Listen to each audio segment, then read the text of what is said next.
fas yéene ñëw ëlbati ko wàññeeku bëgg a servir Mbos bëgg a servir Sénégal mu ngi wuyoo ci turu Mamadou Diop Guène dëkk foofu Almadi bu Sénégal ca Dakar ñu koy wax monsieur Modou Diop Guène bienvenue et bonsoir yaa ngi ci jàmm. waaw ñoo ngi sant bu baax sëñ Ousmane. ginnaaw bu ñu nuyoo gërëm la aussi si invitation bi ñu def di wax ni ñoo ngi si daal baax a baax fi mu toll nii. Bara nel bonsoir sa invité ndax mi ngi lay dégg. Bonsoir monsieur Diop. Bonsoir Bara, comment tu vas? waaw ça va bien yaa ngi si jàmm naka foofu. Ça va. naka Sénégal ba mi ngi rek. waaw ça va on essaie de faire avec le contexte international là c'est pas évident mais sant rek ça va alhamdulilah. man rek question bu ma lay njëkk a laaj avant ñu dugg ci si bi ngay nuyoo ak sa tànk yaa ngi Mbos wala yaa ngi Dakar. maa ngi Dakar présentement je suis confiné à Dakar. maanaam lu tax loolu ba dañ la confiné fu parce que nu mu tudd soxna yi ñoo fa nekk ou bien maanaam liggéey la. non liggéey bi la nag xam nga fi la ñuy servir. ok. tool yi moo fi nekk rek quoi mais dëkk ba mu ngi Mbos mais tool yi moom Dakar la incha allah Dakar la. jërëjëf kon nag mbokk yi ñu ngi leen nuyu ñëpp di leen dalal ci la rajo DMJ tey di may recevoir monsieur Modou Diène Guèye di koo xam ne vraiment nit koo xam ne bi ma liiree CV bi rek wax dëgg yàlla man dama gën a kontaan parce que dafa nekk nit koo xam ne li ma ci gën a neex rek il a fait un parcours extraordinaire foo xam ne. ci dans des conditions si je peux dire qui n'est pas du tout à la hauteur du nga baal ma ci kàddu gi parce que dëkk bi mu nekk fu enclavement bi mu nekk muy Mbos xaw na nekk ay difficultés ci nit koo xam ne dafa bëgg a def carrière monsieur Diop maa ngi lay nuyu di la ziar. waaw ñoo ngi nuyu di delloo ziar bu baax sëñ Bara. waaw léegi tey jii monsieur Diop tey du ma doon laajte monsieur Diop parce que j'ai devant moi un CV très riche vraiment wax dëgg yàlla bi ma ko liiree man dama kontaan te dama la ci félicité bu baax a baax liñ ci wax ak li ma ci gis lépp wax dëgg yàlla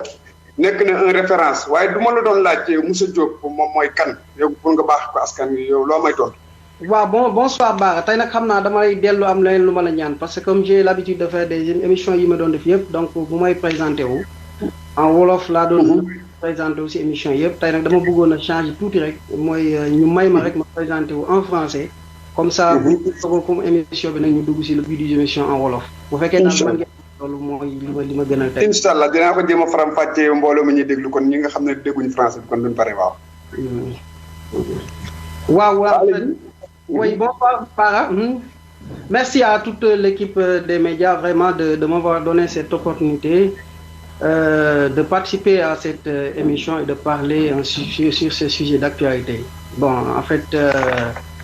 Modou Diop Guène, c'est un natif de Mbos. Hein? Je suis natif de Mbos qui se trouve dans le département de Guinguinéo. C'est une commune, hein? Dans la région de Kaolack. Je suis formé à l'école coranique à Mbos, puis à l'école élémentaire de Mbos Samba Diallo. J'ai eu mon entrée en 6e en 1994. Avant d'aller poursuivre mes études à Kaolack, comme Ousmane l'a si bien dit, au lycée Wadiodio Ndiaye, plus précisément au CM1 de Wadiodio Ndiaye de Kaolack. J'ai eu mon BFM en 1998 avant d'aller au lycée Abdoulaye Niasse de Kaolack où j'ai eu mon baccalauréat en 2001. Année aussi de début de mes études universitaires. J'ai eu ma maîtrise aussi à l'université Cheikh Anta Diop en 2005. Ensuite, j'ai eu à faire beaucoup de masters, un master en audit et contrôle de gestion, j'ai fait un master en banque finance, j'ai fait un master en mine et pétrole, j'ai fait beaucoup de certifications aussi, ce qui me permet aujourd'hui de dire que je suis un comptable financier, auditeur, comptable, minier et pétrolier de formation. Ma carrière professionnelle a commencé en 2004 à Nestlé, Sénégal, comme comptable. Après, j'ai été responsable au niveau de la comptabilité de Minarex de 2007 à décembre 2009. Je suis chef comptable aussi de Bassari, comme je l'ai mentionné dans le CV, à partir de 15 janvier 2010. En 2011, j'ai été nommé administrateur aussi de Douta Mining. C'est en 2013 qu'on a créé la Chambre des mines du Sénégal, où j'ai été administrateur et trésorier général de la Chambre depuis sa création jusqu'à aujourd'hui, c'est-à-dire de 2013 à aujourd'hui. Donc,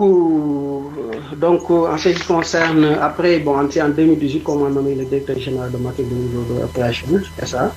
Mais parallèlement aussi, j'ai fait de la consultance dans l'activité de, comment dirais-je, dans le secteur minier, dans tous les domaines qui fait la comptabilité, les finances, ainsi de suite, le conseil, etc. Bon, de l'autre côté aussi, comment dire, j'ai été le premier ami, bon, ça c'est des activités éducatives, le premier président de l'amicale des étudiants de la commune de Mbos. La commune rurale, on était une commune rurale à l'époque de Mbos, donc, et ma génération aussi, qui me connaissent aussi, hein, à travers le ballon, car de 98 à 2003, j'ai été le meilleur buteur des Navetans de la commune rurale de Mbos. En grosso modo, donc, je voudrais faire ce résumé-là en français un peu pour permettre au moins aux gens, aux autres qui ne comprennent pas le Wolof de pouvoir avoir une idée sur la personne de Modou Diop Guène. Donc, je pense que c'est grosso modo ça. Je vous laisse faire le résumé en Wolof avant de commencer l'émission. Merci. waaw jërëjëf monsieur Diop man foofu lay déparé directement sax ci li nga sa CV boobu maanaam bi nga ne yow da nga jàng directement bi nga amee BFM rek wala entrée en sixième da nga dem directement à Kaolack mais pourquoi ce saut lu tax parce que Mbos dafa amuti ay lycée dafa amuti cinq wala nan la manqué. À l'époque, comme vous le savez, hein, parce que dans la région de Kaolack, les CEM on les comptait dañ ko doon wàññi booba. Parce que boo xoolee Mbos booba la communauté de Mbos li mu doon rëy amul CM. Même depuis bi ñu bokkoon nga xam ni arrondissement bi ñu nekkoon c'était l'arrondissement de Mbirkilane à l'époque amul doon CM. Donc ñi doon amee BFM entrée en sixième yëpp au niveau de la communauté de Mbos d'office dañu doon orienté au lycée Babacar Ndaw de Kaffrine. Donc parce que bon après nag si lañ doon lijjanti ñi di dem transfert man j'ai eu la chance. ñu bokk si comment dire ñu amul possibilité am transfert ñu indi ma lycée indi ma Kaolack donc parce que booba amut Mbos amut CM à partir de CM2 boo amee entrée en sixième tu es obligé de sortir de la communauté pour aller pour mën a dem ci yeneen gox yi pour mën a pour jàng mu doon lu métti nag c'était pas facile parce que xam nga 13 ans nga am entrée en sixième xale xamoo ko kenn ñu xëy voilà nga jóge say parents jóge lépp ñu yóbbu la ci benn atmosphère du woonu évident mais bon day nekk loo xam ni may wax. président jégal sa micro tuuti s'il vous plaît président. ma ne ko jàpp naa ni loolu aussi moo ñu forcé ba ñu toll fii ba ñu mën a yegg fi ñu yegg daal ndax bu doon loolu mën naa am peut-être amoon facilité rek bu doon facilité bu bëri rek mën naa am peut-être fi ñu yegg dañ fa yegg donc loolu daal laa mën a waxal si suñu passage de 1914 94 bi ñu amee en temps si ñu indi Kaolack. waaw léegi comme par exemple léegi nous sommes en 2020 maintenant ku mel ne yow jóge na Mbos à l'âge de pratiquement day xool 15 ans yu la jóge Mbos dem jàngi à l'extérieur du ma ko mënee wax noonu léegi diggante bu ak léegi nii la Mbos lan la ci changement yan changement ñoo fi am foofu diggante bi. waaw non changement bëri na fa nga wax naa la léegi ni la bi ma amee entrée en sixième en 1994. Sur le plan éducatif moom laay wax parce que beneen côté yi moom daanaka bon c'est la situation fi mu nekkoon rek daanaka fa la nekk mais sur le plan éducatif bi ñu doon waxtaan léegi nee naa la 94 ma amee en temps si mais léegi yàlla def na am nay infrastructure scolaire benn école primaire moo fa amoon léegi am na 2 écoles primaires léegi si dëkk ba mën nga fa jàngee di si 6e primaire ba am bac soo fa génn parce que am na CEM am na lycée léegi. donc xam nga loolu avancé la donc waaw loolu nag pratiquement commune yi tutorale yëpp léegi commune yëpp am nañ ko te bu njëkk c'était pas évident sa ngay xool département bu ne benn lycée moo fay am wala bu ko dee am sax de mu ngi noonu mais nag sur plan boobu moom mën nañu am na lu fa évoluer mais sur les yeneen plan yi nag je pense que sur yeneen côté yi moom yaakaar naa la fa sooxe moo ëpp doole la fa dox waaw la fa sooxe daal yaakaar naa ni bëri na loolu buñ doon toog fii di ko énumérer duñ fi jóge comme sujet waxtaan bi yaakaar naa du jëmul foofu moo tax dañ ciy brosser tuuti rek mais parce que boo xoolee li gën a sonal doomu Mbos yi daanaka moom laay wax mooy tey buñ nee la ba léegi ni en 2020 comme ni nga ko waxee booy dem Mbos tu es obligé de d'emprunter une route boo xam ni bu xonk cuxu la tey da nga siy dem nga xam boo accès Mbos booy route oto bu baax daanaka da ngay xonk cuxu xam nga lu ñu ne loolu en 2020 c'est une commune boo xam ni bon bu mag la boo xam ñëpp ko xam nga loolu aussi donc sooxe pour man mënu ko weesu daal. monsieur Konaté. waaw léegi man dafa amoon beneen demande bu ma la bëgg a laaj benn question boo xam ne man lu ma xaw a jaaxal la ndax maanaam dooy xool Mbos diggante bi nga xam ne le ministre bi nga xam ne moo fa nekkoon le premier ministre du Sénégal Amadou Lamine comment dirais-je aussi Amadou Lamine nu mu tuddee seen ministre boobu tax. le premier ministre bi nga xam ne. Amadou Lamine Loum mooy Lamine Loum. Amadou Lamine Loum. ba léegi nii man dégguma benn ko personnalité boo xam ne tey jii Mbos génne na ko léegi man loolu lan moo ko waral dafa amul ay jànkat wala sinon dafa amul maanaam infrastructure comme ni nga ko waxee bu mën a permettre doomu Mbos ñu évoluer ci wàllu jàng quoi. non am na lépp boo xoolee Mbos doomu Mbos daanaka wax nga ko nee nga léegi Mamadou Lamine Loum il a été premier ministre.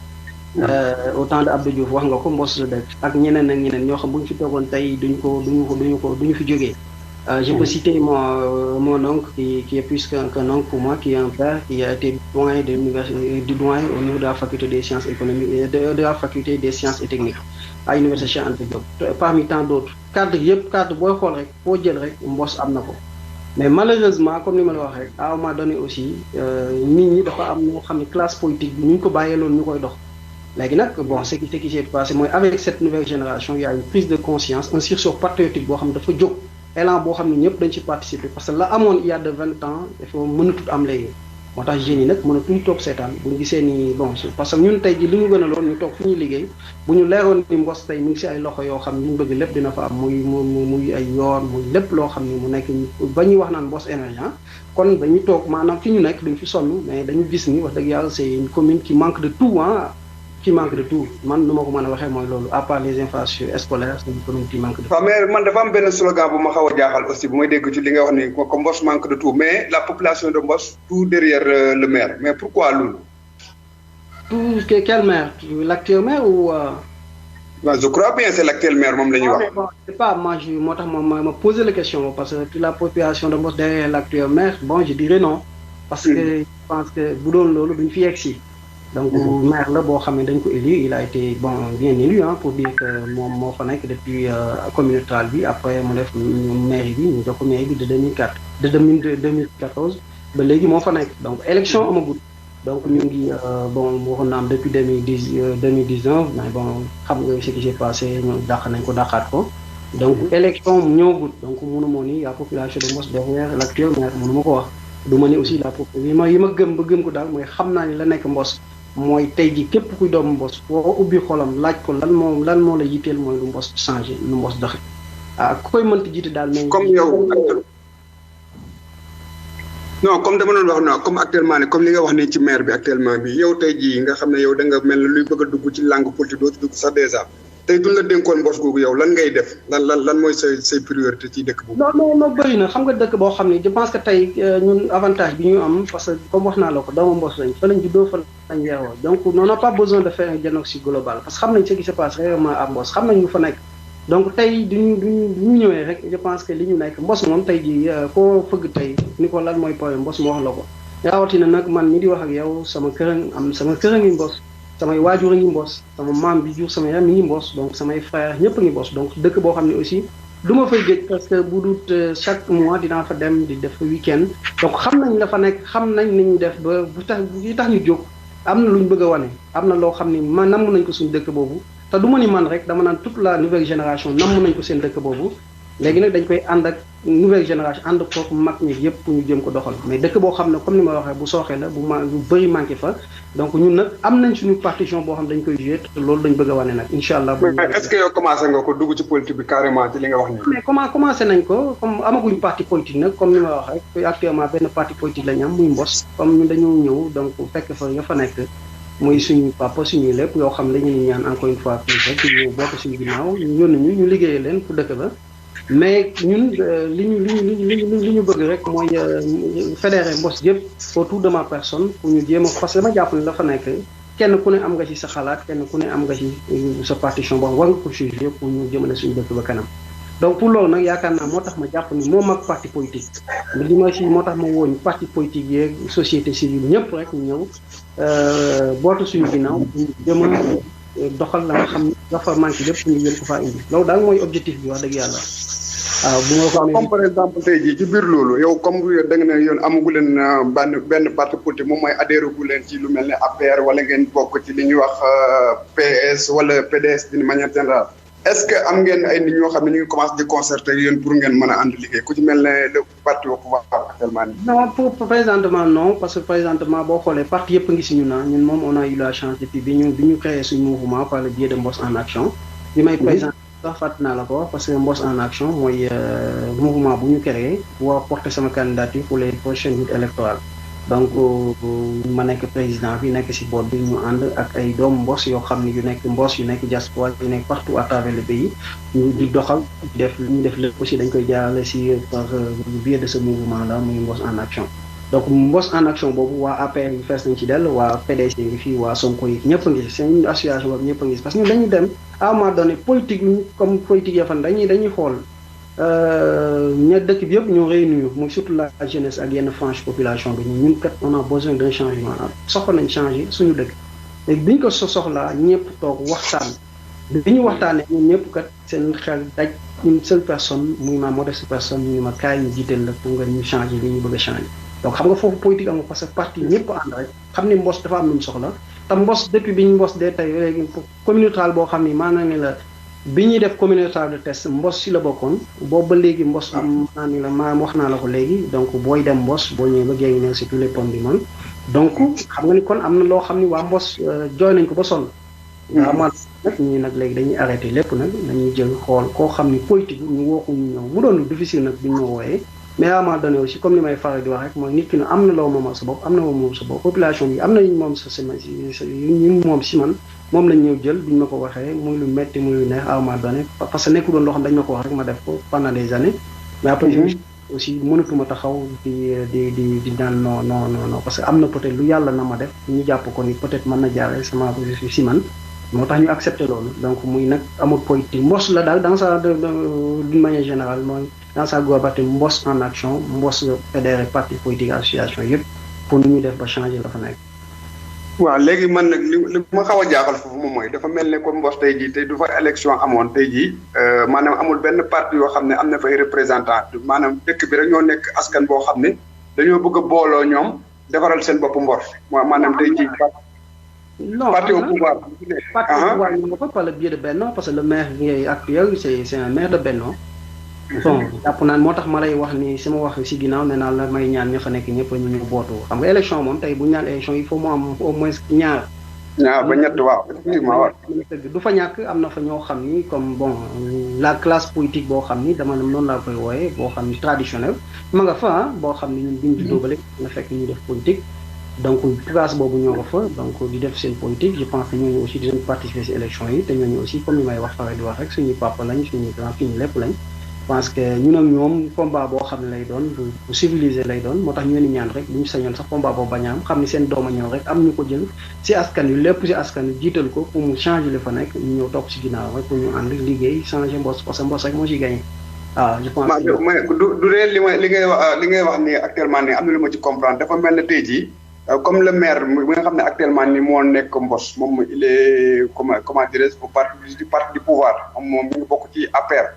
yéen ngeen ñëw former benn mouvement bu tudd Mboss en action est-ce que foofu du nekk genre opposition boo xam ne c'est pas du tout maanaam sax opposition net waaye opposition boo xam ne aussi pour contribuer au bien un peu le pouvoir.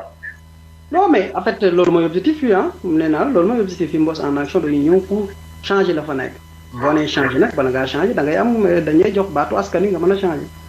xam nga mënoo changer tey joo baatu askan wi te baatu askan wi ni nga ko mën a joxe mooy dem élection je pense que loolu moo tax mouvement bi jóg mouvement boo xam mooy porter suñu candidature pour ñu dem élection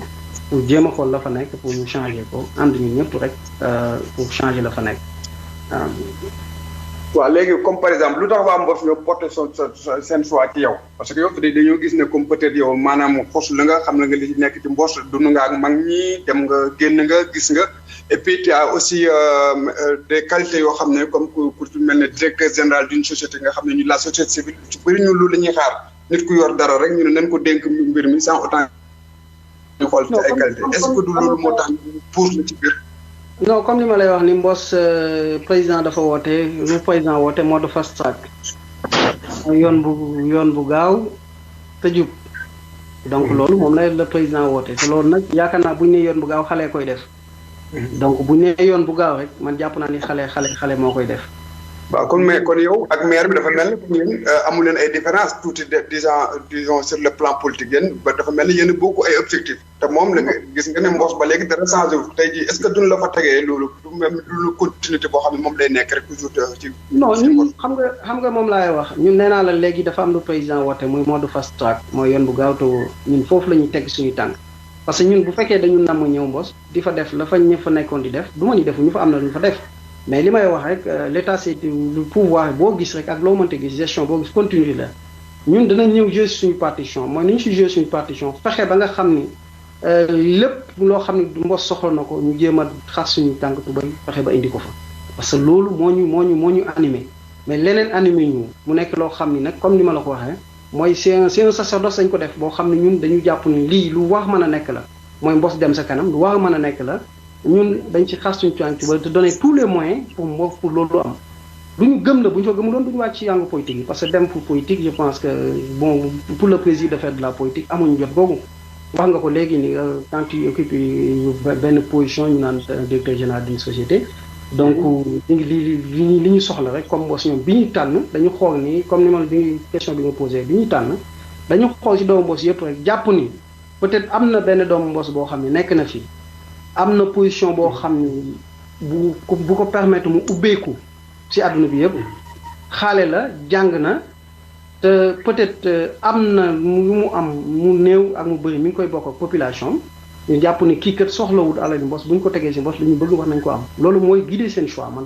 xam naa ni loolu moo guider seen choix mais defuñu choix boo xam dañu gis baara ñu neex rek nañu jël baara am na ay critères parce que choix aussi bu koy nit di def bu ñu ko ay nit di def ay critères moo tax ñu koy def te critères moom lañu teg ci kanam te bu ñu demoon tamit ba yàlla def ñu dem élection critères yooyu la ñuy teg ci kanam pour jéem a convaincre population bi xam ni lii kat ñëpp ñoo ko bokk te ku ne war nga ci mën a dox sa wàllu ga te ay xale lañ nañ yoon li ñu doxal leen li ñu war a dox pour changer lañ suñu def. waaw mais léegi dama gis comme par exemple tey jii yow dafa mel ne dafa xaw a mel ne da nga am li ñuy wax cumul de fonction parce que tey ñu ngi leen nommé directeur général di la nommé aussi président d'une association des parents d'élèves de la communauté de Mbos. nga nekk aussi un membre chambre de commerce lu mu jumul ci benn district bu nekk Kaolack la lu mu jumul est-ce que yow am nga jotu aussi dem di nekk aussi maire bu Mbos aussi est-ce que doo fa nekkee ndax da nga am jot pour def ko comme ni mu waree ndax Mbos dafa nekk dëkk boo xam dañ ko war a révolutionner te fi mu ne nii tey doo bëggee nekk fii nekk feneen est-ce que da nga am jot gi carrément ak lu waa Mbos di bëgg nga defal leen ko noonu. mais une commune boo xam ni qui manque de tout mën naa ni la Mbos dara amu fa. boo ko toogee di xool xanaa da ngay xëy di xoolanteeg ñoom loolu c'est pas possible mënuñu ko def je pense que xalaatuñ loolu li ñuy xalaat mooy dem comme wax naa la ko def diagnostic global de la situation de la commune de Mbos xool li fa manqué lépp ñu dem a génn fu ñu ko mën a amee dañ ko fa dem wuti ko indi yow est-ce que am nga jot googu am nga temps bi yow non xam nga dañu nekk ci dans un comment dire actuellement dama lay jox benn exemple tey émission bi ko wax mooy lan la sur la situation du Covid 2019 sur la situation du. non danañ ci agsi waaw. non moom laa xam nga loolu pratiquement mooy di émission bi moo provoqué émission bi. mais loolu lan la jàngale mooy nit ñi ñoo ngi seen kër di liggéey. les gens travaillent par télétravail yu si bëri moom ngeen di def je pense que yéen foofu ngeen nekk mu Italie yu si bëri moom ngeen di def. télétravail ngeen di def man mii di wax ak yow man fii tey bi ma xëyee sama kër laa toog liggéey. donc parce que monde bi nekk yàlla digital nga xam ne daanaka nit ñi moom la ñuy def yëpp am na lu muy jàngale mooy ci am solo ba am solo foo nekk si àdduna bi. wax nga mën a xool nan ngay li nga dénk nan ngay def ba mu avancé yow nag pour se donner des moyens pour ça mais tu n'as pas besoin d'être à Mbos wala d'être à Manhattan wala ou bien d'être à Paris non c'est pas man yaakaar naa ni ju soxla wuñ loolu li ñu soxla mooy Mbos am na lu fa nekk ñun wax naa la ko fa laa juddoo fa laa yow xam naa ko yaakaar naa ni buñ ñu ko joxoon xam naa fa nañuy jaar ba saafara loolu donc ñun si yoon boobu la ñuy jéem a dox parce que li si am mooy am solo mooy wuti yóbbul leen parce que wax naa la ko Mbos amul dara mënuñu fa taxaw bëgg faa def dara li ñu mënta am kay mooy dem génn fu ñu ko mënti amee muy Dakar muy bitim réew Dakar muy Kaolack fu ñu ko mënti amee ñu dem wuti indil waa Mbos pour mën a tabax suñu dëkk mais mënuñu tabaxi suñu dëkk ba pare bëgg a toog suñu dëkk loolu mënta nekk te jot moom dañ koy créer rek yi ma jaa xam nga yéen a ngi nii tey donc liggéey naa ba wàcc 19h yi nii ba 20h maa ngi toog bëgg 1 heure de temps yoo xam dañ ko nar a waxtaan jot la emploi temps boo xam dañ ko boo boole woon suñu emploi temps début loolu rek la nit ki il faut organisation la rek quand tu es organisé loo bëgg a def rek mën nga ko def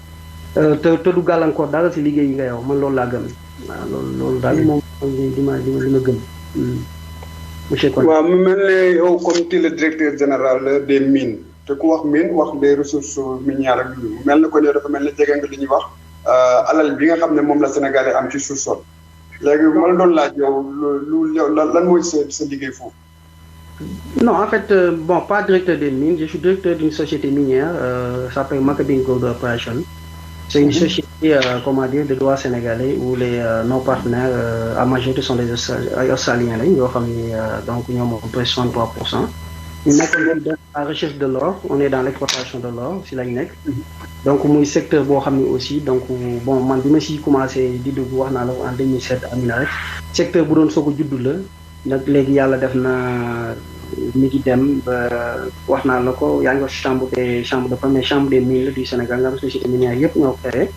ñu ngi def prendre les intérêts des sociétés minières donc muy loo xam ni aussi recherche yoo xam ni c'est une chance yàlla jox ñu ko suñu sous-sol et li si am solo ba am solo rek mooy encadré ko xool la si sañuy def ba Sénégal ak Massamba ak Mademba ak yëpp ku ne am si la nga si war a am te yaakaar naa foofu la ñu taxawee c'est la raison pour laquelle on parle de responsable sociétal des entreprises ak boo xoolee tey force politique ñoom société minière yëpp ils ont participé à autour des milliards donc je pense que foofu la ñu toog jamono ji donc parce que le monde c'est un espace planétaire kenn moomu ko da ngay gis société Sénégal am na ñoo xam ne ñu ngi dem foofu ngeen nekk Italie il y a des Sénégalais qui ont des sociétés et vice versa donc loolu moom je pense que foofu la jamono toll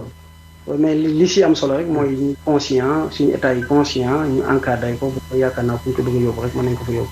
ba Sénégal yëpp gis seen parce que maanaam du ne exploitation maanaam du ci bëri ci wàllu or bi da ngay dégg ñu ne maanaam dafa mel ne Sénégal dañ leen ci xamal lu leen nax dafa mel ne français yi ñoo ci gën a présenté ci Sénégal yi yow ñu gis nga nekk directeur général boo xam ne dafa mel ne société bi nga yor c'est un peu sénégalais du mu jumul wala suñu non c'est pas sénégalais wax naa la ko c'est une société de droit sénégalais c'est vrai mais bon boo xoolee les actionnaires donc c'est des Australiens et des Sénégalais hein donc mais tey boo ma woo tey man je suis di may wax xam naa ko parce que wax nga léegi boo xoolee français yi alors que boo xoolee société minière yi fi nekk yëpp amul benn société minière bu français moom Sabodala Gold Operation moo fi nekk ay canadien ko moom boo jëlee Land Gold boo jëlee Petowal amul benn société sax boo xam ne tey jii yaa ngi nekk fii dans l'exploitation de l'or boo xam ne ay français ko moom c'est des sociétés ay anglophones ñoo fi nekk ñu di liggéey parce que ñoo xam tradition bi ñoom ñoo ko xam donc tey voilà je pense que boo fi jógee di nga xam ni comme li ñuy wax naan société minière yeeg industrie français amul benn français boo xam ne ñu ngi fi wax société minière yi fi nekk peut-être boo demee dans le zircon yooyu am na GCO ay français ñoo ko nekk mais bu dee or bi nga xam ne si laa nekk di fi yëngu pratiquement société fi nekk bu di ko plus de 90% ay français moom yëpp. non parce que man damay dégg ñu liggéey bi moom méttiwaay bi ak ñi gas ak ñi yëpp ay sénégalais la waaye nag du dee exploitation ba mu war a nekk loo xam ne njëriñ la moom maanaam tubaab sax laay wax léegi ñoom ñoo ciy jëriñu mais est-ce que loolu réellement dëgg la. non amul parce que xaw ma ko bokk parce que du ma ni lii amul dama ne xaw ma ko te gisuma ko te léegi ma yàgg fi boo xam nee naa def naa fi 13 ans fi mu toll nii donc li ma bëgg fee yàgg mais loolu moom du lu ma xam li ma xam daal mooy société yi ñun ñoo ngi fi. société bi ma nekk jamono ji ñoo ngi fi depuis 2006 2007 doon explorer ba soog a trouver une mine war ko commencer exploiter mine bi donc te ñaata at lañ fi def nee naa la bu 2007 ak léegi c'est comme 13 ans yoo xam def nañ ko te génneeguñ sax benn pépite d'or donc loolu pour dire que voilà c'est un travail boo xam ni en amont bu metti boo xam ni dañuy société dañ ko war a def pour yegg si un Sénégalais boo ne ko tey loolu mooy problème bi débat bi je pense foofu lañ ko war a jëmee mooy Sénégalais yi jéem a orienter seen i investissement si côté yooyu parce que aussi un Sénégalais dañuy wax Sénégalais boo ne si kaay investir société boo xam bëgg a toog 10 ans te doo jot benn dividende wala doo rentrer dans tes fonds yaakaaruma dina am Sénégalais yu ko nangu parce que ñoom ni ñu bëgg aussi investir tey peut-être d'ici demain ou après demain ñu jotaat seen i fonds alors que secteur minier bi demul noonu moo tax daanaka ñi koy def yëpp ay ñu am doole lañu doon am xaalis yoo xam ne dañ mën a dugal seen xaalis pendant 10 ans 15 ans di xaaraat ñu ñuy am ay retombées loolu nag bon choix d'investissement moom du kenn duñu ko ñëwee jàngal mën nañ orienter nit ki rek ni ko defal lii mais choix d'investissement boobu moo koy décider donc man loolu laa yaakaar man daal ce que li may wax mooy exhorter Sénégalais yëpp di leen demander ñu ñëw dugg ci secteur yi xam ne c'est un secteur porteur d'avenir te yaakaar naa ni buñ ci yàlla dimbalee lu ne mën na ko secteur bi lu ne mën na ko jur après pour Sénégal te loolu nag mooy sama conviction moo laa gën. non mais est-ce que foofu Sénégalais yi ñoom yi ngay tudd ñoo amuñu blocage ci mbir moom parce que tey dooy xool loolu exploitation yi pour nga def ko foog nga am matériel te yaa ngi ne ab société bi nga nekk noonu nekk fa directeur général ay étranger ñoo ko moom yow nga def liggéey bu am solo def médiation avec l'État ban jox la ñoom jox la est-ce que yow nekkoo foofu maanaam nekk l'intermédiaire de la société et l'État du Sénégal parce que dooy xool or yooyu man li may dégg lu bëri damay dégg na Sénégal ñun gisuñu seen bopp daal. waaw mais xam nga gisuñu seen bopp moom laay wax tey boo xoolee tey gisuñu seen bopp Sénégal li muy réeré ñoo ngi wax or mais benn société moo fi commencé woon di exploiter muy la société Sabodala Gold Operation. Après, fi mu toog y a une deuxième société, la société Petrol Mining qui était à Toro Gold à l'époque donc léegi c'est Petrol Mining ñooy exploité donc pour ñun ñoo war a commencé exploiter ci 2020 bi donc daanaka wax ji moo bëri mais exploration la société yi doon def exploration rek moo fi amoon donc je pense que nag bala nga naan ne fa nit ñi explorer nga xam dañuy dépenser seen xaalis rek bu nit ñi di wax naan gisuñu seen bopp gisuñu ko man lu may jaaxal lay doon alors que Sabodala moo fi nekkoon léegi Petrol ñu fi Basara ngi ñëw donc di ñaan yàlla balaa 2020 ñu génne suñu premier lingot d'or donc pour mën a bokk ci sociétés yi ñu waaye les sociétés en production. donc non xam nga lan moo gënoon dalal suñu xel mooy Sénégal yi lan moo gënoon dalal seen xel ku mel na tey jii monsieur Diop directeur général waaye nag lépp lu muy exploité mu nekk loo xam ne société sénégalaise proprement di lay nekk foofu dama yaakaar ne foofu la Sénégal yi doon xaar comme par exemple est-ce que loolu yow yaa ngi ci xalaat wala xalaatoo ci nga xam ne yaay moomal sa société bopp du la nekk sax ñu may personnel waaye nag ñu xam ne société bi kat Diop la sant sénégalais la ñu mën a dalal seen xel est-ce que loolu yow yaa ngi ci xalaat kon. waaw mais moom laa lay wax xam nga boo xoolee sociétés yi yëpp sax yi ngay dégg nii yëpp ay Sabodala yëpp société Sabodala yi ngay dégg yëpp ay sénégalais ñoo ko moomoon.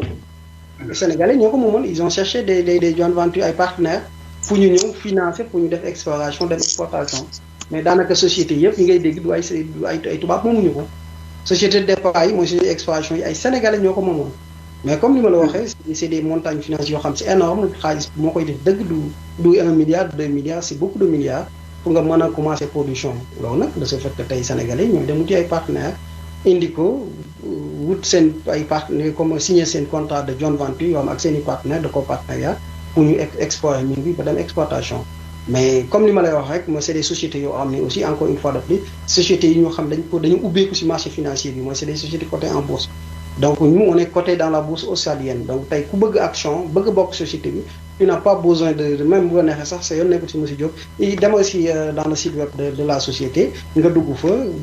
bu ñuy jaay action nga gis action bi nii boo amee sa 1 million jënd boo amee sa 1 milliard jënd bu ko defee da ngay bokk ci décideur de ces sociétés là moom laa lay wax nag mais loolu nag culture boobu moo des te foofu la ñu war a dem nag bu ñu fa demee rek je pense que ñu bëgg yëpp mën nañu ko am parce que boo xoolee suñu société bi y a plus de 2000 et quelques actionnaires donc kenn moomu ko benn tubaab moomu ko c'est des sociétés yoo xam ne bu ñuy wax transparence yaakaar naa ni foofu la mën a yem parce que c'est une société cotée en bourse lépp looy def da nga koy jël wane ko ni lii ak lii ngay def ñu approuvé ko nga xam ni amoo day tey droit caché aucune information bu benn information da ko teg si taaw ji ku ko waa xam-xam ko ki dugal 1 milliard ak 1 million ñoo yem ñëpp nekk même longueur d'information ci information yi am société bi mais pour loolu nag je pense que dafay am lu muy laaj mooy nit ñi gën a conscient xam ne lii kat donc voilà ñëpp ko man am naa sama xaalis au lieu ma koy denc wala may jënd immobilier benn bâtiment 100 millions bu may woo mën a tee ma dem si benn société minière jënd ko des actions à hauteur de 100 millions dans les Sénégalais ki donc ñu koy def am na fi je pense que foofu la ñu war a orienter suñu investissement bu ko bokkee dañ dem ba foo toll koo xam ni kenn dootul ñëw du ñu imposer quoi que ce soit ñu ngi moom suñu société ay Sénégal nekk fa donc di mën a joxe suñu directive pour ñu bëgg a jëmale seen i société ñu jëmale ko fa au-delà des sociétés réew mi aussi d'une manière générale.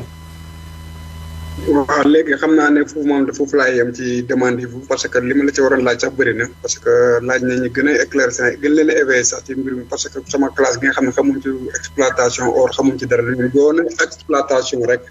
ñu dégg tubaab dañuy yaakaar ne lu ciy ruuse ci tubaab la jëm waaye ku wax monsieur Momadou Diop daane solidarité te ñu nekk ci moment boo xam ne aussi moment bu crucial la moom mooy l'événement bi nga xam ne moo fi am temps yi mooy la pandémie du coronavirus di ci nové yow lan moo ci sa taxawaay est-ce que déjà yaa ngi ci commencé yëngatu pour dimbale sax waa Mbos bi d'une manière générale. waaw mais bon en fait tey xam nga situation dafa am parce que dama naan bu situation ñëwee rek fokk soppi doxalin am donc situation bi ñëwee bon ñu saluer son excellence le président de la République dafa am lu mu woote li mu ko wootee muy élan de solidarité boo xam ne je pense que sax même ñun on a Sénégal spécificité am daanaka bu ñu koy wax mooy solidarité donc loolu moom dafa fekkoon sax Sénégal yi di si dox. donc bi mu wootee élan de solidarité boobu nag je pense que tey muy Modou Diop Guène muy Bara Koné muy kenn ku ne parce que na nga ko fa nga ko mën a na nga si mën a bokkee rek si élan de solidarité wax nga def ko bokk si mooy ki muy képp nag mooy ki nga xam ni yàlla may na ko ki nga xam ni dafa digg doomu ñëpp rek kenn ku ne jël sa la nga am as ñëw pour dimbali ci comment dire askan bi parce que yaakaar naa ni jamono ji tey dugg nañ sax ci politique bi mooy loo xam ne xaaruma ko woon parce que dama jàpp ni tey jamono foofu la toll fi ñu toll mooy nu ñuy def ba ñëpp dajaloo ñu xool li fi nekk muy Covid 19 bi conséquences désastreuses yi mu war a am ci économie sénégalaise ak ci ménage sénégalais yi ñu xool nan lañuy def ba freiné ko donc si loolu nag ñun mënuñu nekk en reste parce que mënoo ni da nga jiite un mouvement mënoo ni da nga bu tudd Mbos en action mënoo ni doomu àll nga xam àll bi daanaka booy xool lu ma amatul àll bi booy xool oto yi dawatul dara dawat ñi nga xam ne am na ñoo xam ne dañoo fay taal seen oto dem wuti dara dem yóbbu ñu Kaolack wala Guinguinéo wala Touba ñëwaat am dépense bu subaa ñu xëyaat demaat am na ñoo xam ne si luuma dañ daan def Mbos samedi Mbos dimanche ñu dem Birkelane lundi ñu dem Mbaax donc talaata Njende donc noonu lañ doon def jeudi ñu dem ñibbi donc pour am li ñuy am di ko indi seen kër donc felo yi yëpp nag créneau yëpp bu ñu ko tëjee mais ñooñu je pense que ñun suñu waxu gar moo doon ñu xool recenser ñooñu xool nan la ñuy def ba dimbali leen jouer suñu partition parce que àll bi xam nga ko nekkul loo xam ne nit ñi dañuy épargner wala di dem nit ñi dañuy def dañuy naan même bay sax dañuy bay rek dundee dañuy ñëw rek li ñu am rek tey lañ ko am dañ koy lekk suba ñu xëy waat même bu dee maçon bi xëy buñ ko fayee 3 millions wala 4 millions ñëw joxe dépense am dem donc loolu nag bu ñëwee ba jamono tëju ñun ñi nga xam ni yàlla jàpp naa ni ñu juddoo Mbos defee lépp Mbos te ku tudd Mbos tudd ñu wax nañoo am nu ñu ci taxawee. gis nga que nag moo tax ñu def ko nag politique taxul dara taxul biñ koy def tamit dañu jàpp ni wax nañu dimbali population Mbos si ñi nga xam ni soxla nañ dimbal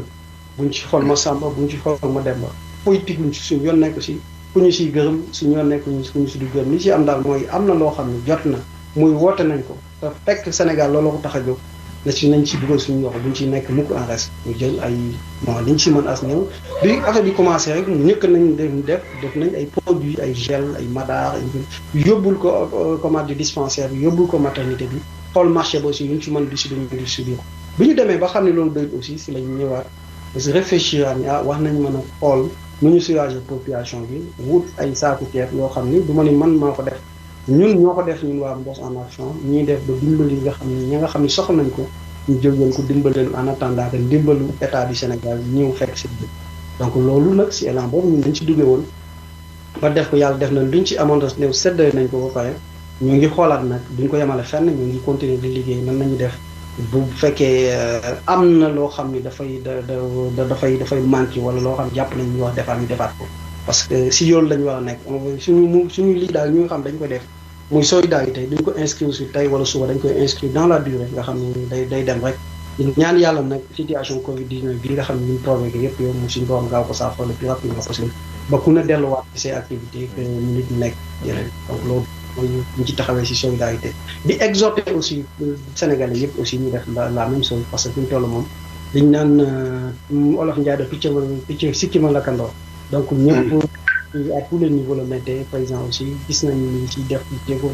lu mu mën ak lu mënul lépp mu def ko loolu nag war ñu ko seetaan muy suñu dërëm bi ñu am suñu ñaar dërëm bi ñu am ku ne rek war nga am ak neew nga bañ ko xeeb rek soo def ko ci combat bi ñaan yàlla ñu daan sa bopp Covid 19 bi génn ci au delà de Sénégal si àdduna bi yëpp en général waaw loolu daal lañ ciy taxawee maanaam comme par exemple Mbos dafa nekk dëkk boo xam ne ay 5000 personnes la 5000 habitants la tey jii xam naa distribution bu alimentaire yi nga xam ne le président de la république joxe na ko yaakaar naa warul jafe foofu ndax foofu réellement proportionnalité bi nga xam ne tey jii waa Mbos am nañ ko àgg na directement ci ñi nga xam ne ñoom ñooy habitants yi ak est-ce que yéen li ngeen def nii moom mooy ndimbal bi ngeen commencé def est-ce que waa Mbos ñoom ñëpp gis nañ ci seen bopp parce que Mbos dafa nekk dëkk boo xam ne aussi réew. waaw mais moom comme ni ma la waxee xam nga président ndimbal li muy joxe da koy yóbbu mais du mat fépp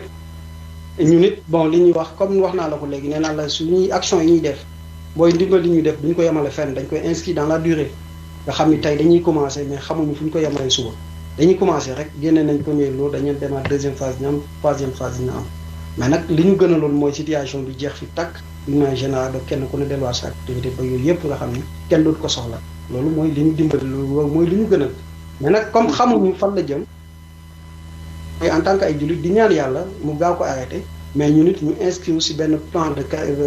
d'action boo xam ni tey def nañ lii suba la nañu def kii amoon na tey suba kan ma war a am ginnaaw suba kan ma war a am ci loolu lañ taxawee mais li Olof Ndiaye doo xalanku moom dajut suuf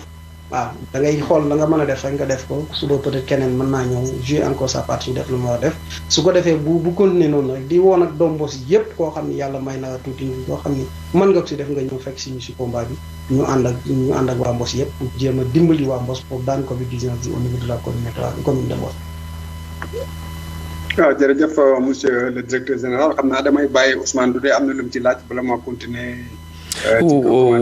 waaw maa ngi lay suivre maa ngi koy remercier parce que moom xam naa ko c'est un cousin lim la wax yëpp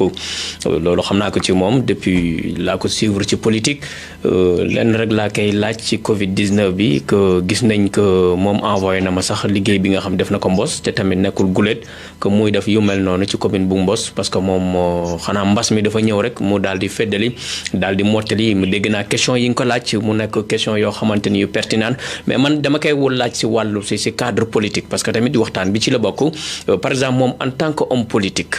bëgg a jóg dem defar Mbos xam Sénégal ba tey ci laaj bi ci Covid-19 bi la maanaam séddale gi ñuy séddale mu nekk social bi war a dimbale dëkk yi Sénégal man damay ñëw ak moom laa ko ñemee laaj ak laaj ko parce que si moom la daal maanaam ceeb bi ñu jënd monsieur Modou Diop Guène ceeb bi ñu jënd di ko yóbbante di ko séddale ci dëkk bi xam naa ne fi ñu toll nii peut-être dina ma ci tontu wala day ragal tontu ci te man xam naa ko am fit la day tontu lan moo ci sa gis-gis. que ni ñu dépensé xaalisu ceeb boobu war koo séddale ñu bëri nga koy laam-laamee naan du yoon ak ni ñu ko dépensé ak fañ ko jëndee loolu ñu ci mën a wax en tant que responsable politique. waaw mais xam nga man dama jàpp ni tey ñaar la xam nga ki naan du yoon peut-être moom amul problème mu ceeb mais ki nga xam ne dafa am problème lu mu lekk nga ni ko doo génn sa kër doo voyager pour dem boo nee ko du yoon bu mënee xeex ak yow dina xeex ak yow donc niveau de kii ñoo bokkut parce que ku ne fa nga nekk rek fa nga mën a waxee. mais je pense que li nga xam ni président def na ko mooy ceeb bi ñu jënd di ko séddale donc man jaadu la loo xam ni lu war a mën a. non jënd bi son excellence gëm naa ko anam ba mu ko jëndee ak na mu ko jëndee moom la ñuy laam-laamee. waaw mais xam nga tey ba léegi nii donc li may wax ni ñoom am nañu ay appel d'offre la ñu wax. coono yu bëri na si dégg ñoo ngi sax naan Sénégal yaa ma gën a xam.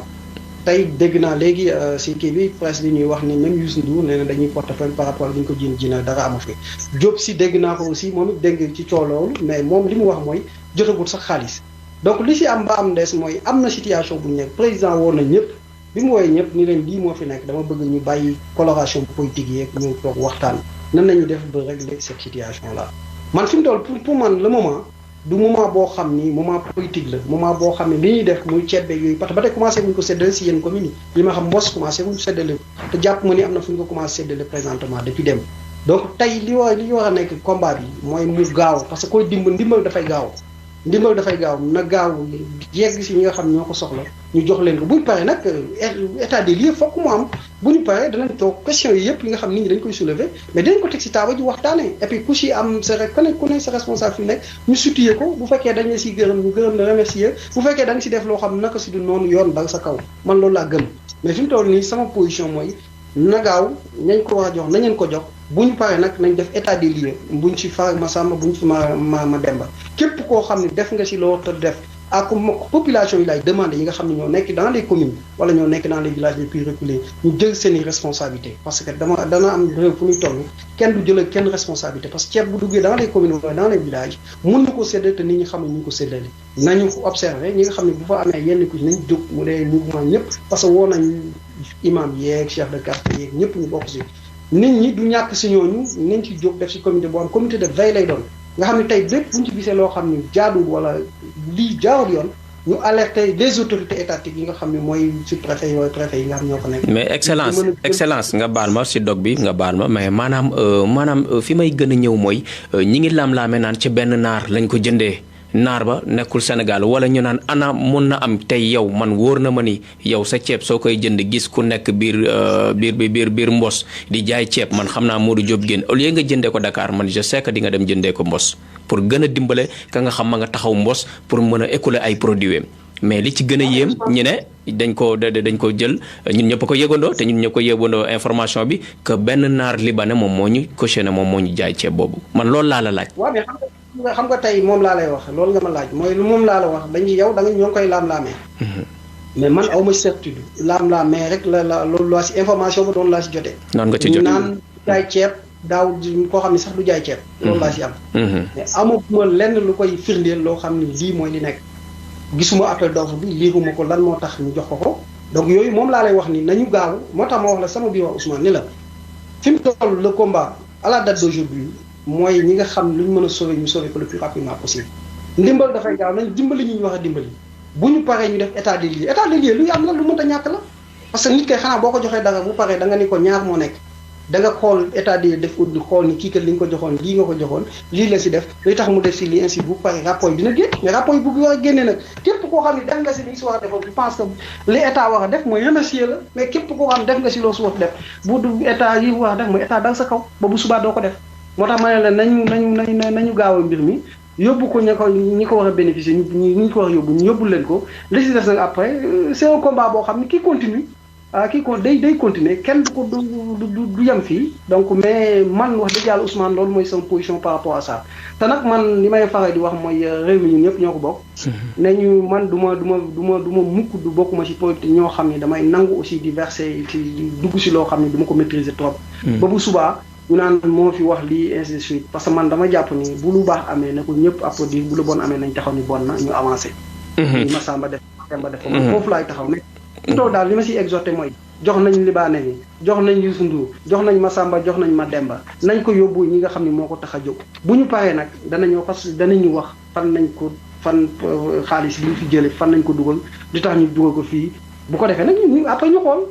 danañ ci jël suñu matukaay yëpp observé après bu ñu ci amee une opinion danañ ci joxe suñu opinion. man daal foofu laa ko gisee présentement. foofu laa toll. Baara ma jeexal beneen question bi beneen bi ci des ma xam la nga yaroo Kaolack amee foofu daanaka sa lijaasa bi nga xam moo njëkk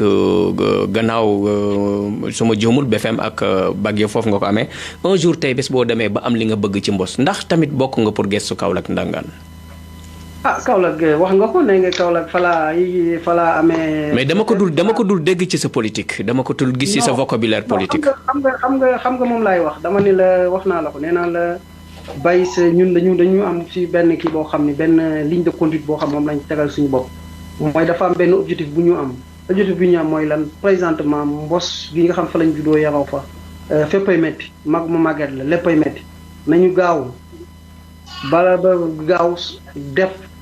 le tout ba loolu fay métti lépp ñu jëm ko saafara le plus rapidement possible bu ñu paree nag yaakaar naa ni ku ni mbos ni des régions de Kaolack fa lañ bokk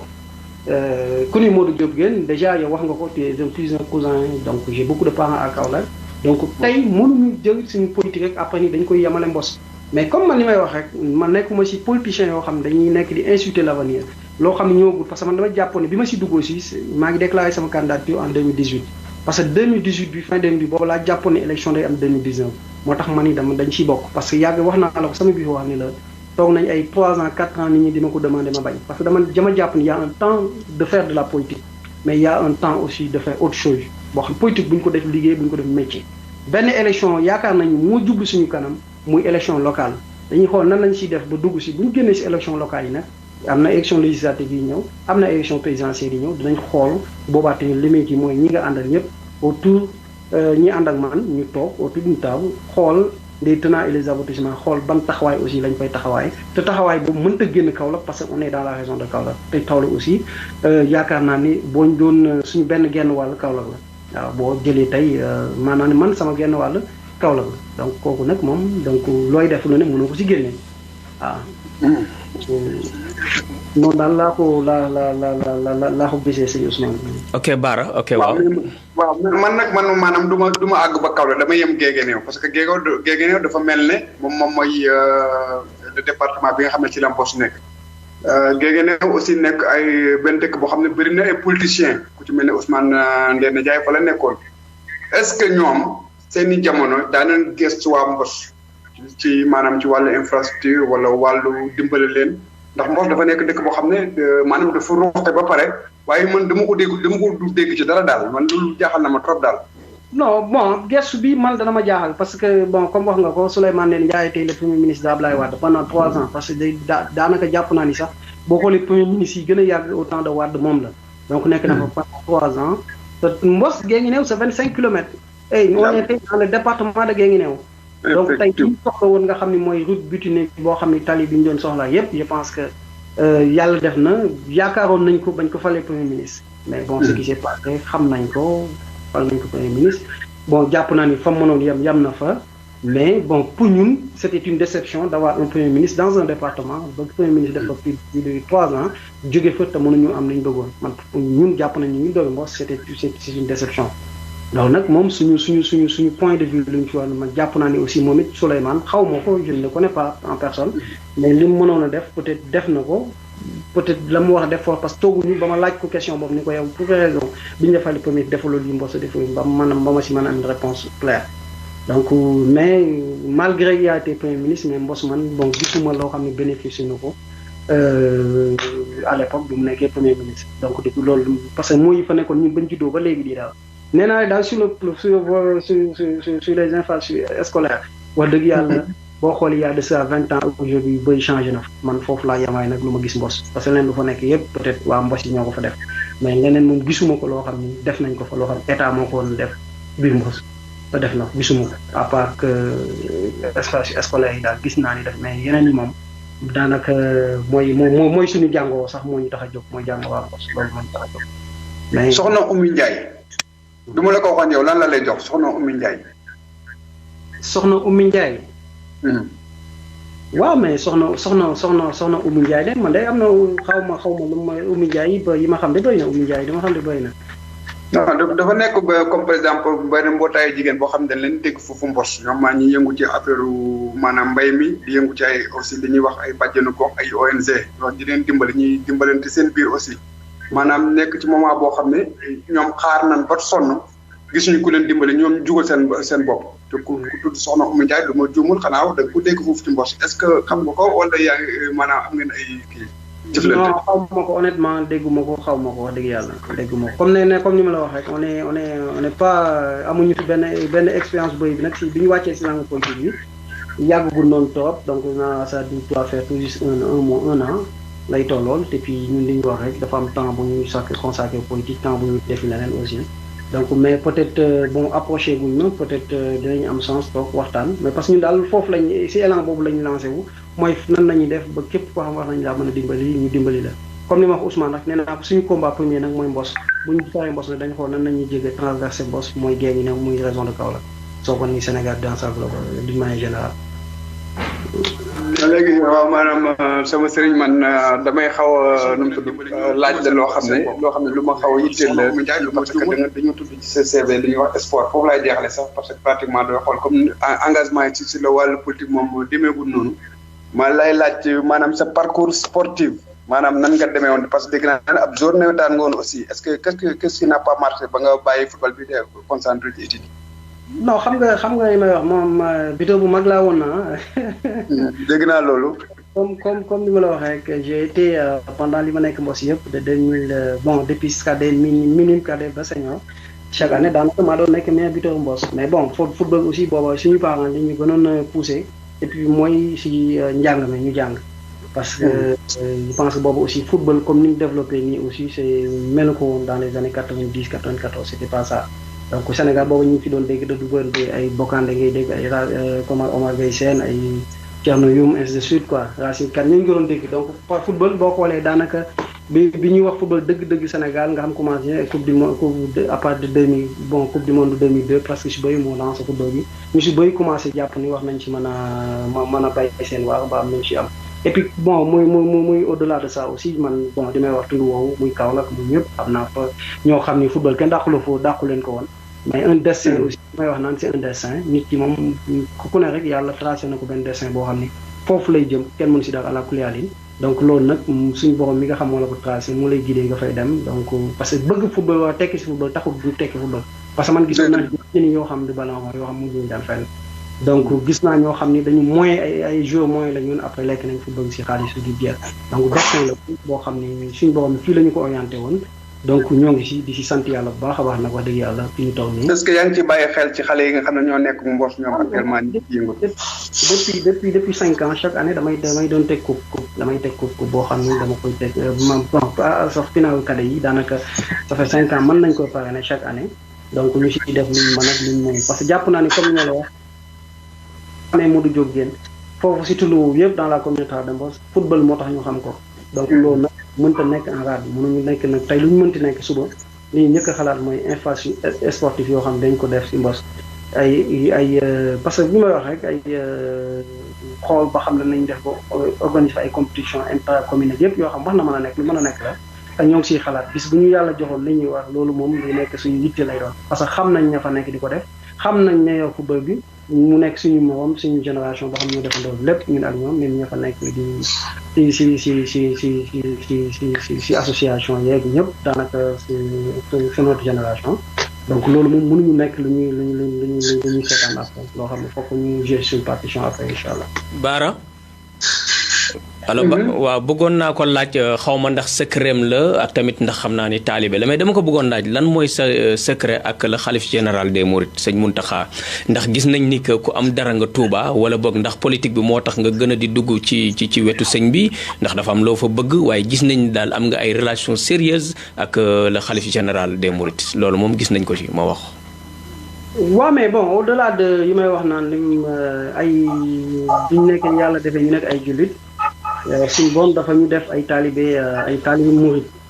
bu ñu nee taalibe murid di te mooy taalibe sëñ Touba bu ñu nee sëñ Touba jamono ji mooy sëñ Mountakha te képp koo xam ne murid nga fokk nga jéem a am ay relation particulière avec sëñ Mountakha si élan boobu rek li ñuy xam sëñ Mountakha di ko liggéeyam yaakaar naa ni booba dugguñ ci politique parce que politique bi rek see fekk te ni ñu koy defee tamit ak sëñ Mountakha noonu lañ koy defee si ak tarixa yëpp muy tarixa tijaan boo xam ne daa nga si yéen gudd suñu waajur yax ñu si ba ñu après choix yu nekk ay commandés ay taalibe mooy sëriñu waa Tijaan yi ñoo ñu jàngal man su ma jën nee naa jaara Mbos laa ko jàngi sëriñu Tijaan moo ma jàngal ba léegi nii ma ngi fa di ko ñaanal yàlla mu gudd fan weer gi may fa bu gën ko dolli gudd fan ak weer gi yaram mais lu may wax chaque fois nee na ma man pouvoir bi ma am si yow kenn amu ko si yow ndax tey comme dama laa jàngal sañ naa laa jël tay la fenn ndax ba mat ma ñëw jël si waat la donc pour dire que du ma ni murit du ma ni tijaan dama naan parce que sama yaay ñoo tijaan la donc dama naan transversal ci religion parce que yi may wax rek ñu dañu bokk loo xam ne ñëpp muy taalibe murit bi taalibe tijaan bi bokk moi j'ai beaucoup d'amis murit j'ai beaucoup d'amis taalibe ay tijaan maa ngi wax ak yow nii léegi damay dégganteeg moom même xalif di tijaan sëñ Mbaye Sy Mansour am na doomam boo xam ne en fait ñi ma ku ma xam-xam nga na ak moom muy sëñ Seydou Nourou Sy donc dañuy nekk tout le temps donc di waxtaan di échanger bon damay dem daanaka sama première sortie boo xam dama ko génn sax dem ziare ji dama demoon Fès ziare ji Cheikh Ahmed Tidiane Chérif loolooy Sénégal voilà loolooy Sénégal au-delà de notre relation parce que du ñu am ak xalif général des Mourides Sénégal moo nekk nii kenn donc muy Mouride bi muy Fade bi muy Tidiane bi yëpp rek li ñuy yitte mooy diine nu ñu def ba yàlla dimbali ñu suñu comme judd nañ ci suñu ñu te au moins bay suñu waax ba ku ñu gis kat xam ni ay. mais dama gis lu ci bëri su ngeen nekkee ci langue politique gi da ngeen leen di jege ba mu ëpp est-ce que du ci loolu. waaw mais bon moom laay wax man bi may trop moom laay wax booba politique taxu ba te mosuma faa dem aussi ndax politique nee naa la bi ñu commencé élection amagul ba tey donc bi ñu commencé di fa dem yàgg na dañ koy xam booba politique taxaw donc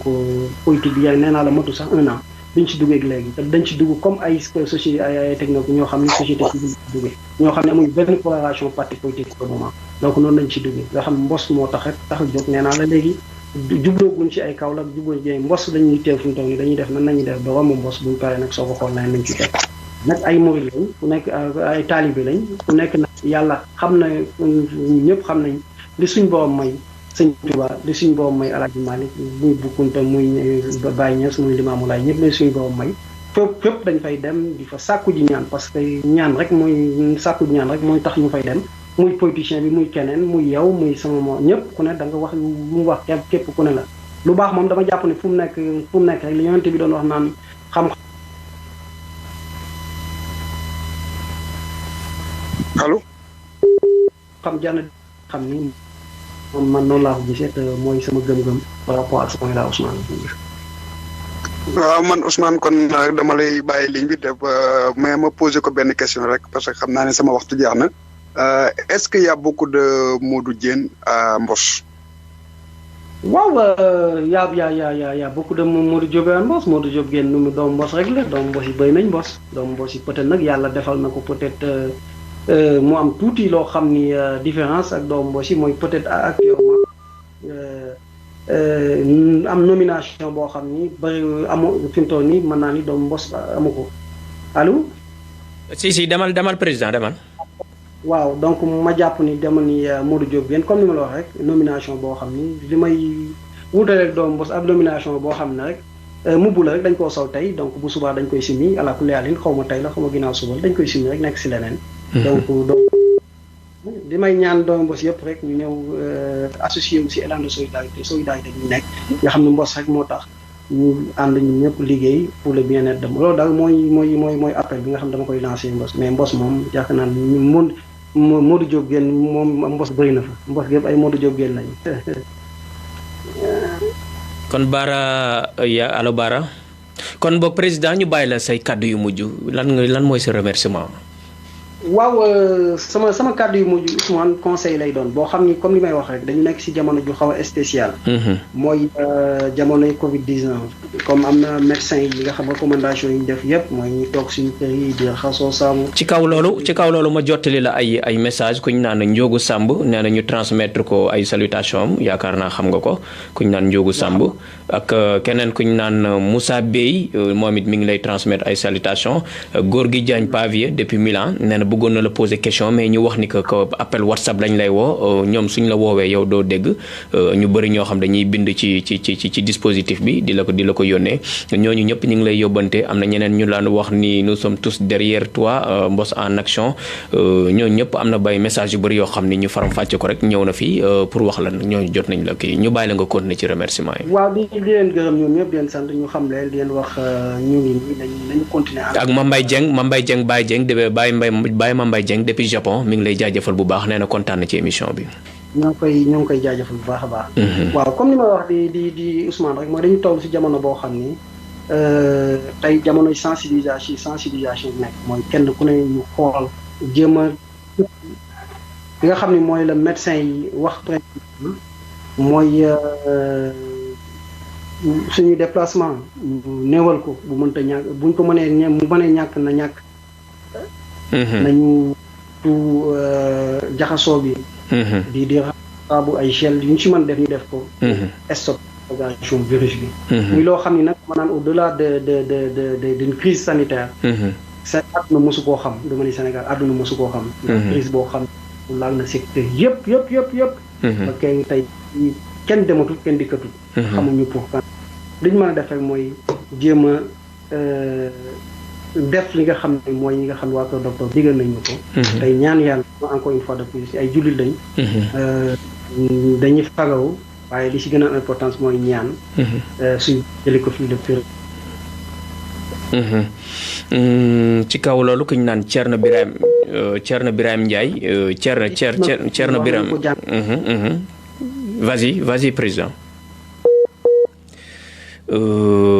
fa muy ñëwee sax di bañ foofu la émission bi jeexee waaye ñu bàyyi ko parce que dafa nekk di remercier xam naa ne ci ligne bi la ñu fàttali que ni émission bi par WhatsApp la mi ñu doon wooy depuis Almadi Dakar le président ok président yaa ngi fi allo yaakaar naa ni bëgguñu tëj foofu émission bi parce que moom ay remerciement am dafa bëri Thierno Birame Ndiaye ñu ngi koy jaajëfal bu baax mi ngi naan félicitation DG ñu fàttali que ni émission bi par WhatsApp lañ koy defee am na ku bind Khady Diop tout derrière DG merci beaucoup Khady Diop di ko jaajëfal xam naa jamono ji merci beaucoup moom ñu ngi may wax appel bi dem na su fekkee dugg si na nga paasaat ñu ko parce que mi ngi doon jeexal mi ngi doon nuyoo ñu fàttali que moom Modou Diop Guène ñu gën koo xamante ni si doomu Mbos tuddee li nga xamante ni moom mooy Mbos en action moom mooy samp ndëndam foofu nekk bëgg a rajeunir commune bu Mbos bëgg a waxtaanee Mbos bëgg a yóbbu Mbos foo xamante ni kenn xaaru ko fa woon moom Modou Diop Guène moom mooy ki nga xamante ni tey moom moo nekkoon li nga xamante ni moom mooy émission boobu noonu ñu xool ndax su fekkee ne mën na ñu ngi ñuy passe appel bi mais suñ kiwee dafay bañ mu nekk loo xamante ni dafay xaw a doy waar ñu dagg ko foofu rek président soo bëggee mun naa la nuyool mun naa koo dagg macha allah émission bi fu mu ndar keppee foofu noonu la jeexee wax dëgg yàlla ñu ngi lay sant bu baax a baax a baax a baax président su fekkee ni par exemple mun nañ ñu ko paasaat ñu ba xam ñu xool ba xam ndax dinañ ko mën a am parce que mi ngi doon nuyoo moom président ñu xool ba xam ndax mun nañu jëlaat je pense que ligne bi mi ngi dem su fekkee ni ñëw na ñu allo président. Malick Ousmane on est coupé là. non waaw parce que problème réseau la woon yaa ngi woon ci tàggoo moo tax ñu woowaat la ñu bàyyi la nga àggali tàggoo bi. waaw di comme ni ma wax rek di wax Sénégal gépp rek surtout ñun ñi nga xam ñoo dëkk ci gox ci àll bi ñu gën a fagaru nga xam lii. yàpp naa ni ñun ñëpp suñu xel wax naa delluwaat ci mbay. wax naa delluwaat ci épargne. boo amee dërëm. nga jéem a ñàkk waxoo noo lekk dërëm bi tey suba. ndax comme luy ñëw la te kenn xamul luy ñëw na boo xam ne kenn xaakoon te egsi na. donc nañ ci jël profito jàng si. ay leçons yoo xam ne dinañ mettre dans l'avenir. yii bu ñëwaatee. danañu danañ soulager wu tuuti. le temps que peut-être ay ñëw di jeex. di gërëm ñëpp di gërëm les médias. di sant di leen gërëm. ça a été un plaisir vraiment de comment dirais-je nekk ak yéen émission bi. pendant 1 heure et donc di gërëm ñëpp di sant ñëpp ak auditeurs yi nga xam ne ñoo doon dégg ñëpp. di leen sant di leen gërëm di wax ni daal comme ni ma koy wax rek laa koy jeexalee. di fi nekk ma am mbas. yàlla na ko suñu borom gaaw. naa ko si. amiin ñëpp dellu si ñi activité. mu nekk loo xam ne dañ ci tiré ay leçons yi ñu si war a tiré. leçon yooyu di lan mooy nan lañu def ba aller vers l'émergence. suñu borom mën ko defar jaajëfal nañu. Bamba Gueye mi ngi lay félicité bu baax ak Khady Diop yaakaar naa ne fi ñu toll nii programme bi étalé nga ko denc nga ko ci saak ñaan yàlla mbas mi jeex rek nga attaqué su ma juumul. waaw incha allah loolu rek lañ koy def. incha allah yàlla nañ ci àgg ak jàmm yàlla nañ ci àgg c'est un immense plaisir président saa suñ la soxlaa mu nekk nga yombal ñu ko loolu da nga ñu remercier mais ñun ñoo la war a remercier te tamit nous sommes derrière toi vraiment tu es un frère tu es un compatriote tu es un collègue tu es maanaam cousin ñun maanaam li jëmale Sénégal kanam waxuma mbos rek man xam naa ci dara yow si loolu ngay dox ba tax na tamit ñun ubbil nga ñu sa bunt même suñ la fëggee guddi sax ni dañ la soxla toujours mosoo ñoo gantu da nga ni je suis disponible te loolu tamit dañ koy seedeel presse bi ku la si soxla rek kii nga maanaam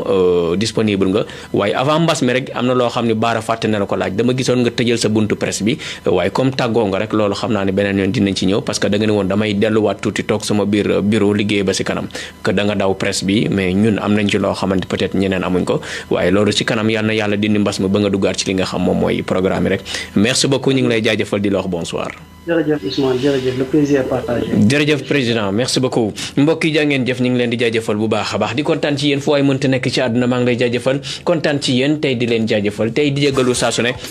li nga xam mooy émission yaakaar naa ni WhatsApp parce que soo nekkee bitim réew WhatsApp lañ lay woowee pour auditeurs yi mën ci dugg dafay jafe su fekkee appel normal lay doon mais li ñuy sàkk mooy ñuy bind ci li nga xam mooy commentaire yi pe xam naa ne ak question yi ñu ngi jégalu góor gi Diagne ak yi nga xamante ni moom mooy les compatriotes de monsieur Modou Diop Guène ñoom ñëpp bëggoon nañoo dugg gis nañ commentaire yi nga xamante jot nañ koo am ci li nga xam mooy dispositif bi nga xam ñi ngi koy gis saa su ne suñu kanam mais ñu bëri lu leen gën a doon xam naa bëggoon nañoo woote mais appel WhatsApp su ngeen xoolee ñun ñuy woote mën nañoo ajouter personne mais kii woote mënuñ ko boole ci biir conférence loolu yaakaar naa ne ajoutement boobu amagul ci WhatsApp mais li ci gën mooy te tamit mooy suy wax nit ñi déglu ko li ñuy bind ci commentaire yi jox nañ ko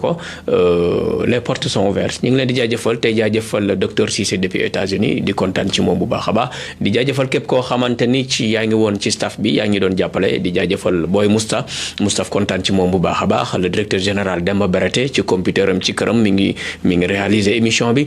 Bara Konaté ci rédaction bi kontaan ci moom bu baax a baax quant à moi je vous donne rendez-vous suba ak oustaz Mamor sama juumul ca Sénégal moom moo fas yéene ñëw oustaz Pape An Dieng moom moo koy dalal moom tamit par téléphone lay doon ba fii may wax ak yéen am nañ confirmation ak Kouthia samedi dina ñëw def ak ñun émission 21h30 ba fii may wax ak yéen mi ngi ñu confirmer amagul benn changement su loolu weesoo ñu fanaan jàmm jërë ngeen jëf ak Ousmane Seck droit de l'homme